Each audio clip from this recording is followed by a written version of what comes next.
Hello mga ka-kitchen and welcome back to Kitchen Time with Ana. Today, gagawa tayo ng simple pero masarap na merienda, ang sumang kamoting kahoy with buko. Tara, let's start!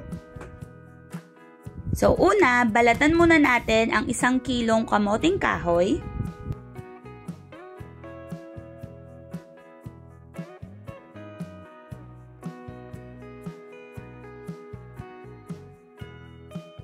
Kapag nabalatan nyo na ang lahat, linisin itong mabuti at simulan nyo ng kayurin. Kung ayaw nyo namang mapagod, pwede nyo namang gawin to sa isang food processor. At ito na nga ang lahat ng ating nakayod. Kung napapansin nyo, medyo yung madilaw to na klase ng cassava. Then, pampatamis, maglagay tayo ng 1½ cup ng muscovado sugar. Kung wala kayong muscovado, pwede na rin ang golden brown. Halu-haluin lang natin to hanggang sa maging well combined na. Then, kapag napapansin nyo na medyo dry siya, pwede nyo itong lagyan ng coconut water, paunti-unti lang, or kahit plain water lang. Halu-haluin nyo hanggang sa maging well combined.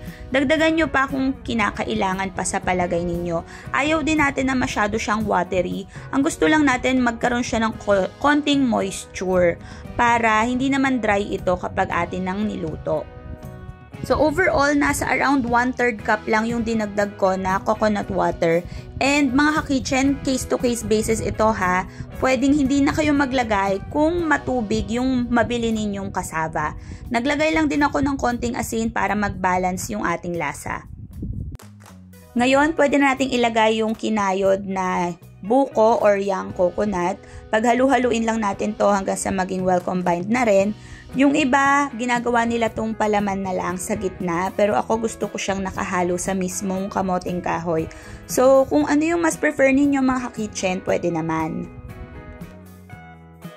I-ready na rin natin yung gagamiting pambalot, which is dahon ng saging. Gugupitin ko lang yung gilid kasi masyado siyang maikse, hindi ko na siya isasali sa gagamitin ko. Then yan, gugupitin ko siya ng mga singlapad ng aking palad. But of course, pwede nyong hindi gayahin yung size ko kasi depende naman sa gusto ninyong laki ng suman yung inyong gagawin. Gugupitin din natin yung nasa pinakataas na bahagi ng dahon. Tapos isasawsaw natin to sa kumukulong tubig ng mga 20 seconds lang para maalis yung kanyang pagiging brittle at hindi siya mapunit kapag ginamit na natin. So, kung ready na kayo, pwede na tayo magbalot. Mga kalahati ito ng sandok ko yung nilalagay kong mixture. Pero again, depende sa size na gusto ninyo ha. Hindi na ako nagsukat kasi pang merienda lang naman. Pero kung gagawin nyo to na pang paninda, I suggest gumamit kayo ng measuring cup para pare-parehas yung sizes ng magagawa ninyong suman. So yan, itatak nyo lang yung dulong part, yung magkabilang dulo para maisara siya. Kapag tapos nyo ng balutin lahat, i-arrange nyo na to sa inyong steamer. And dapat meron na rin kayong kumukulong tubig. So, isasalang natin to for 35 minutes. At pagkatapos nga ng 35 minuto, patayin na natin ang apoy. Then, tanggalin na natin to sa init.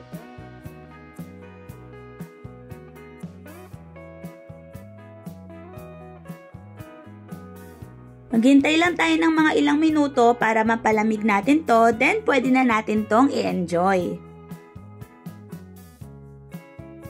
And yan, sobrang sarap nito mga ka-kitchen. Simpleng-simple lang siya gawin, tapos simple lang din yung mga ingredients.